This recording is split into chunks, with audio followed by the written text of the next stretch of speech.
Hey, how you doing, everybody? This is Mr. Dale, and in this video, we're going to go over some of the core foundational economic concepts while having a little fun and making some pizza. So you're probably asking yourself, how much can we really learn about economics from pizza? It turns out quite a bit when we think about it critically. By the end of this video, my hope is that you will walk away being able to explain the concepts of fixed costs, variable cost, average total cost, and the concept of economies of scale. I'm also going to show you guys my favorite thin crust pizza recipe. So I want you guys to pretend for a minute that we're gonna open our own pizza shop. We're gonna have a location where people can come, they can buy pizzas from us. What are the things we need to buy before we can even begin to think about serving our first customer? These are the fixed costs of a business. And in the case of pizza, we'd need to get set up with a location. We would need an oven. We'd need to get our utilities up and running. We'd have to have a computer and a payment processing system. We'd probably need a fridge in order to store the mozzarella and perhaps pizza dough. We couldn't just show up somewhere and start trying to take orders from people for pizza. It would be ridiculous to say, hey, wait here while we go buy the oven and the refrigerator and find a location and then we'll get you your pizza. We have to buy some things up front. So here we have a location right by Durango High School that would be ideal for our new pizza joint. It's 1,131 square feet. It's located in a shopping center with a bunch of other businesses that could help us attract new customers. So it costs $1.20 per square foot per month. When you multiply that by 1,131 square feet, we get a figure of $1,357.20 per month. But the costs don't stop there for our new location. When we walk in, the lights would be off, there'd be no heating or AC, we wouldn't have internet, so we need to factor all of those into our fixed cost as well. We've got to pay for these every month. So the utilities would include electric, heating and air conditioning, water, internet, and trash and recycling. Those every month come up to a figure of roughly $383.64.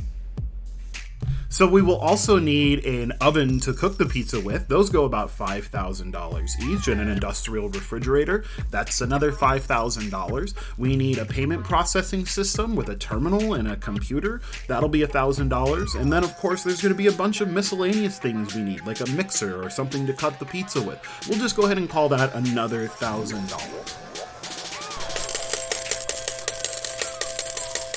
Now, when we finally have all of the essentials set up for us to open shop, we still have to buy the ingredients and make the pizza.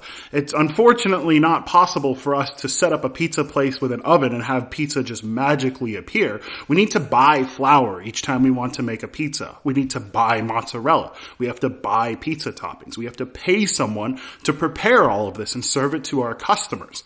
And we have to do this for every single pizza we serve.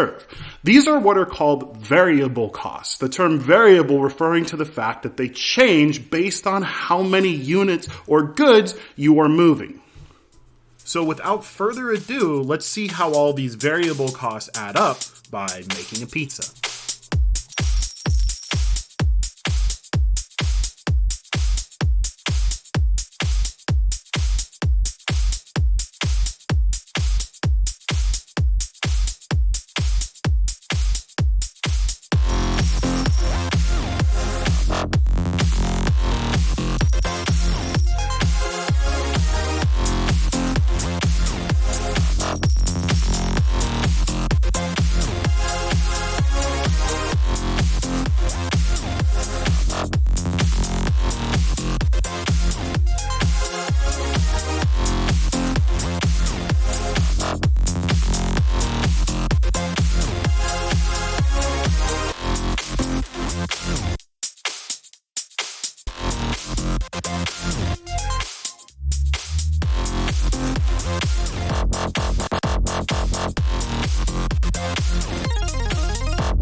So when you add all of these different variable costs together, you come up with a rough figure of about $9.11 per pizza. So that means in addition to everything that it costs to get set up and running, all of the fixed costs, every pizza is costing you an additional $9.11. So if you went through the trouble of getting your oven in your storefront and gathering all the materials and making one pizza, what would be your average total cost per pizza?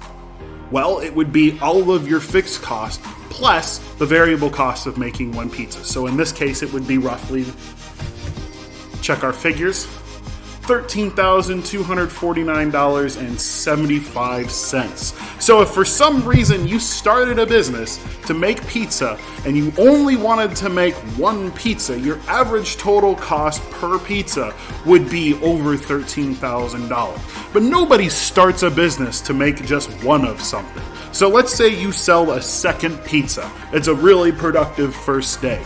That would drop your average total cost because now, although you do have to spend the $9.11, the variable cost to make that second pizza, you get to spread all of your fixed costs across two pizzas instead of one.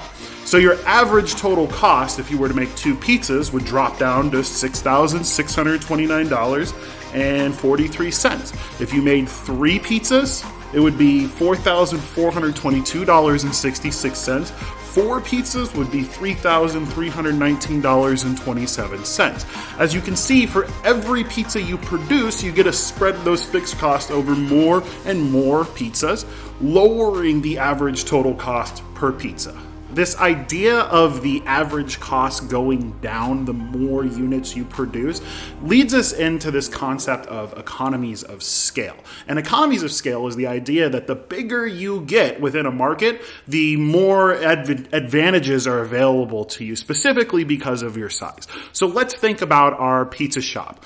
The first pizza we make, the person making the pizza, the labor has to stretch and get it all ready and kind of get in a groove. They have to preheat the oven, and it takes some time, money, energy, and natural gas to get that oven to the right temperature. It's going to be more expensive than the second pizza when our labor is in the swing of things and the oven's already preheated. And as we continue to grow, we're going to see more and more advantages. At some point, we might be large enough where instead of having one laborer, we could have an assembly line with everyone specializing in one part of the pizza production and able to crank out more pizzas in a shorter period of time. We may be able to buy better ovens or open more locations to increase our exposure. There's a lot of advantages that come with being a larger business. So let's recap what we've covered here in this video.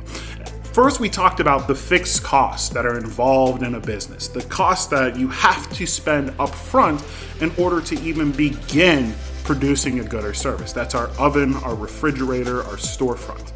Then we talked about variable costs, or the costs that increase as we produce more of a given unit. So in this case, that's the flour, the yeast, the mozzarella. These go hand in hand with average total cost, or the average cost that it takes to produce one unit. A number that goes down the more units you produce because you get to spread those fixed costs over more units. And last but certainly not least, we covered economies of scale, or the advantages that a producer would receive, a supplier would receive, simply for becoming bigger, having a larger market share. So I hope you guys feel like you learned something in the video. What's really cool about economics is it's a subject that impacts everyday life.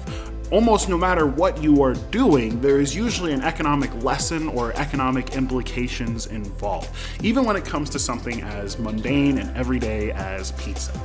So with that, I do want to talk briefly about the next video I'm going to make. I foolishly decided to buy a bunch of different hot sauces from the show Hot Ones, if you guys have seen that. I've got the legendary Da Bomb sauce right here. So I'm on the fence about doing this, but I thought it might be fun to record me answering your guys' economic questions or government questions as I eat progressively hotter and hotter hot wings. If you haven't seen the show, check it out. I'm going to go ahead and post a form to see if you guys have some economic questions. I'd probably just sit down, eat the hot wings, and have my wife read me question after question, and I'll continue answering them until I pass out from eating something like this. So if you like the idea, ask a question. Otherwise, I appreciate you watching. I appreciate you guys staying on top of everything. I know this is less than ideal, but again, I, from the bottom of my heart, appreciate all the work you guys are doing, and I look forward to getting back in May. Thanks.